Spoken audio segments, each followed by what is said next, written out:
Pan India star Prabhas కథానాయకుడిగా దర్శకుడు నాగ్ అశ్విన్ వైవిధ్యభరితమైన కాన్సెప్ట్తో తెరకెక్కించిన దృశ్య కావ్యం కల్కి 2898 AD బాక్సాఫీస్ వద్ద ఈ సినిమా సృష్టించిన ప్రభంజనం సాధించిన బ్లాక్ బస్టర్ హిట్ గురించి ప్రత్యేకంగా చెప్పక్కర్లేదు. పురాణాలను భవిష్యత్తును ముడిపెడుతూ వైజయంతి మూవీస్ బ్యానర్పై భారీ నిర్మాణ విలువలతో వచ్చిన ఈ సినిమా ప్రేక్షకులను ఒక సరికొత్త లోకంలోకి తీసుకెళ్లింది. అయితే ఈ సినిమా ముగింపులోనే దీనికి కొనసాగింపుగా కల్కి 2 రాబోతోంది అనే స్పష్టత ఇచ్చారు మేకర్స్. అప్పటి నుంచి ఈ సీక్వెల్ పై సినీ వర్గాల్లోనూ ప్రేక్షకుల్లోనూ రోజు రోజుకు అంచనాలు ఆకాశాన్ని తాకుతున్నాయి. తాజాగా ఈ సినిమాకు సంబంధించి సోషల్ మీడియాలో ఒక క్రేజీ అప్డేట్ తెగ చక్కర్లు కొడుతోంది. ఈ సీక్వెల్లో ఒక పవర్ఫుల్ పౌరాణిక పాత్ర ఎంట్రీ ఇవ్వబోతుందని, అందుకోసం ఒక స్టార్ వారసుణ్ణి రంగంలోకి దించుతున్నారని ఇండస్ట్రీ వర్గాల్లో గట్టిగా వినిపిస్తోంది. సమాచారం ప్రకారం కల్కి 2లో మహాభారతంలోని ఒక కీలకమైన పాత్రను పరిచయం చేయబోతున్నారట. ఆ పాత్ర మరెవరో కాదు, కర్ణుడి కుమారుడైన వృషసేనుడు. మొదటి భాగంలో ప్రభాస్ పోషించిన భైరవ పాత్ర అసలు సిసలైన కర్ణుడి పునర్జన్మ అనే విషయం క్లైమాక్స్లో రివీల్ అయి ప్రేక్షకులకు గూస్ బంప్స్ తెప్పించింది. ఇప్పుడు దానికి కొనసాగింపుగా రాబోయే సీక్వెల్లో కర్ణుడి కుమారుడు వృషసేనుడి పాత్రను కూడా తీసుకురాబోతున్నారని తెలుస్తోంది. మహాభారత యుద్ధంలో వృషసేనుడు అత్యంత పరాక్రమవంతుడైన విలుకాడు. తండ్రి కర్ణుడి తరపున కౌరవుల పక్షాన నిలిచి పాండవ సైన్యాన్ని గడగడలాడించిన వీరుడు. ఇప్పుడు ఈ పవర్ఫుల్ పాత్రను కల్కి సీక్వెల్లో చూపించబోతున్నారనే వార్త సినిమాపై మరింత క్యూరియాసిటీ పెంచుతోంది.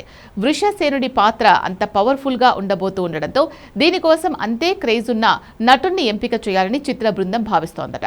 ప్రస్తుతం వినిపిస్తున్న రూమర్స్ ప్రకారం ఈ పాత్రలో ఒక బాలీవుడ్ స్టార్ హీరో కుమారుడు నటించబోతున్నట్లు టాక్. ఉత్తరాది మార్కెట్ను కూడా దృష్టిలో ఉంచుకొని ఈ పాత్రకు ఒక స్టార్ కిడ్ని ఎంపిక చేస్తే బాగుంటుందని మేకర్స్ ప్లాన్ చేస్తున్నారట. అతను ఎవరు అనేది ప్రస్తుతానికి సస్పెన్స్ అయినప్పటికీ ఈ కాస్టింగ్ కనుక నిజమైతే మాత్రం సినిమా రేంజ్ మరో లెవెల్కు వెళ్లడం ఖాయం. వృషసేనుడి పాత్రతో పాటు సినిమాలో మరికొన్ని ఆసక్తికరమైన అతిథి పాత్రలు కూడా ఉండబోతున్నాయట. మొత్తానికి ఈ సీక్వెల్లో మైండ్ బ్లోయింగ్ కాస్టింగ్ కనిపించబోతోందని స్పష్టమవుతోంది. ఈ సినిమాకు సంబంధించిన మరో ఆసక్తికరమైన విషయం ఏంటి అంటే, లాస్ట్ స్కెడ్యూల్లో లెజెండరీ యాక్టర్స్ అమితాబ్ బచ్చన్ మరియు కమల్ హాసన్లపై కీలకమైన సన్నివేశాలు ఇప్పటికే షూట్ చేశారు. మొదటి భాగంలో సుప్రీం యాస్కిన్గా కమల్ హాసన్ కేవలం కొన్ని నిమిషాలు మాత్రమే కనిపించి మెప్పించారు. కానీ ఈ సీక్వెల్లో లోక నాయకుడు కమల్ హాసన్ పూర్తి స్థాయి ప్రధాన ప్రతి నాయకుడిగా విశ్వరూపం చూపించనున్నారట. అమితాబ్ కమల్ హాసన్ మధ్య వచ్చే సీన్లు థియేటర్స్లో ప్రేక్షకులకు కనువిందు చేయనున్నాయని సమాచారం. సాధారణంగా ఈ చిత్రాన్ని కల్కి 2 అని పిలుస్తున్నప్పటికీ దీనికి ఒక పవర్ఫుల్ టైటిల్ను పరిశీలిస్తున్నట్లు ఇండస్ట్రీ వర్గాల్లో టాక్ నడుస్తోంది. ఈ సీక్వెల్కు కన్నా 3102 BC అనే టైటిల్ను ఖరారు చేయబోతున్నట్లు గట్టిగా వినిపిస్తోంది. మొదటి భాగంలో భైరవగా ఉన్న ప్రభాస్ ఈ భాగంలో తన కర్ణుడి రూపాన్ని, శక్తులను పూర్తిగా తెలుసుకునే విధంగా కథ సాగుతుందని సమాచారం.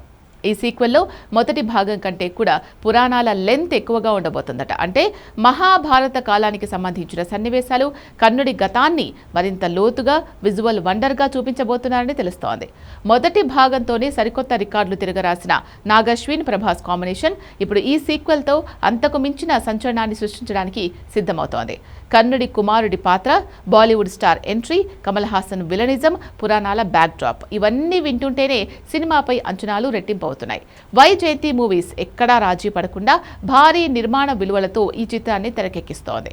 ఈ క్రేజీ ప్రాజెక్టుకు సంబంధించిన మరిన్ని అధికారిక వివరాలు త్వరలోనే వెలువడే అవకాశం ఉంది.